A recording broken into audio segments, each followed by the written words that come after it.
What am I wearing? And what are you wearing? Or she? Or he? What are they referred to as? Of course, in common language we call them clothes. But they are also referred to as fabrics. And you studied about fiber and fabrics in your junior classes.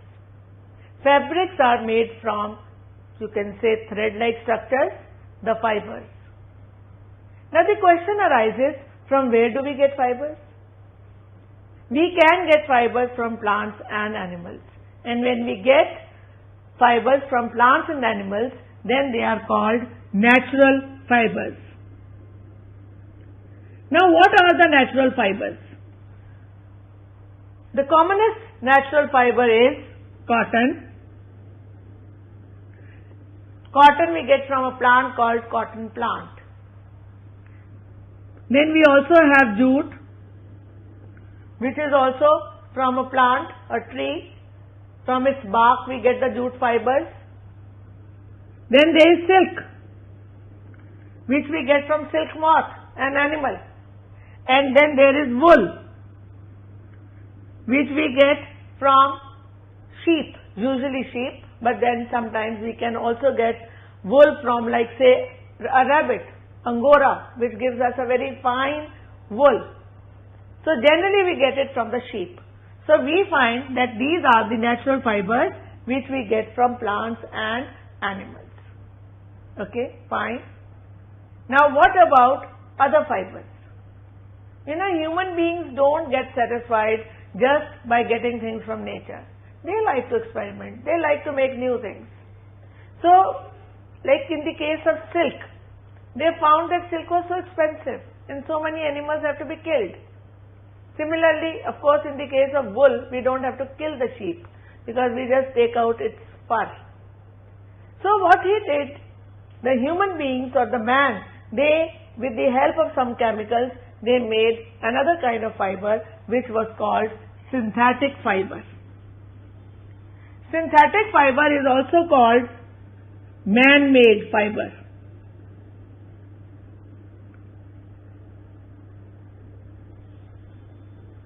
For example, polyester, nylon,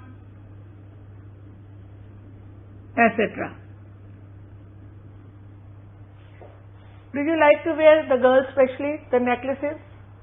These days, of course, even boys like to wear beads and so many other things. So it's not a question of girls or boys. What is a necklace?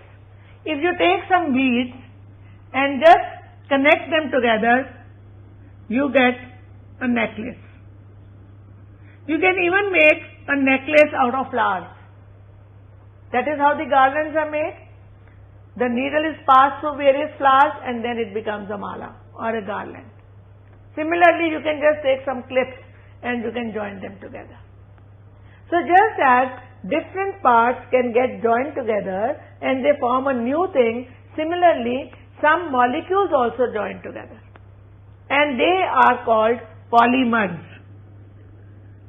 The meaning of the word poly is many and mer is parts. So there are certain chemical compounds which are actually made up of many units. Like for example, cellulose is made up of glucose molecules. Starch is also made up of glucose molecules. Protein is made up of amino acids. All these are nothing but polymers.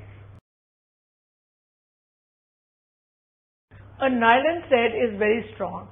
It's almost as strong as a steel wire. So that is why nylon threads are used to make ropes and also they are even used in parachutes. See, the strength of various kind of fibers varies. You can make a simple thing. Just try to break various kind of fibers. Like you can try and, break a cotton thread. Very easily you can break it. And if you go by that red sacred thread, commonly called moly, it's very easy to break, even easier than the normal thread. But then wool is a little more difficult and the synthetic fibers are still more difficult. By a very simple experiment, you can find out what is the strength of a different or of a fiber. You can take a stand and on this stand, you can hang a kind of pan or just lid of a jar, right? Connect it. Then, now this thread can be of different type of fibers. First you can use like cotton thread and keep putting weight on this. Keep adding weight till it breaks. Similarly, then you can replace it with wool or with nylon, and by this you will come to know how much of strength a fiber has, or in other words, how much of weight it can carry. So that gives you the tensile strength of a fiber. And you will find that nylon has maximum tensile strength. This experiment is not difficult at all. You know, you can even do it at home. Just fix a nail, or there must be some nail fixed on the wall, and if you don't have a stand, nothing to worry. This you can make yourself, and then you can just hang it by different kind of threads. The threads also you must be having at home. And then if you don't have weight, you can just put various kind of stones, and through this you will come to know which one broke more easily and which one needed more weight to break it. Now, what are the various kinds of synthetic fibers?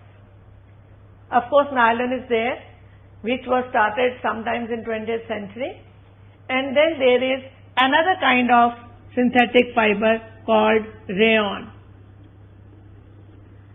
You know which country started silk, manufacturing silk? It was China. And they kept it a secret for a very, very long time. But somebody was smarter. They smuggled the silk moth in a bamboo and brought it to India. And that is how the production of silk started. But silk is very expensive. Of course, it has beautiful finish, it has luster, and the feel and the texture is so very smooth and nice, silky as they say, and so it is really, valued in the world.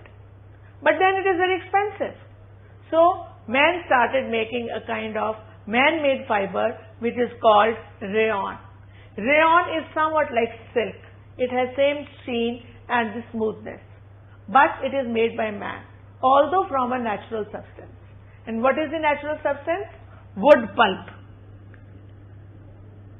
So wood pulp was used to make rayon. It was kept for many days, and then out of this, by chemical treatment, a fiber was created which could be woven into a fabric, and that is how we got to have rayon.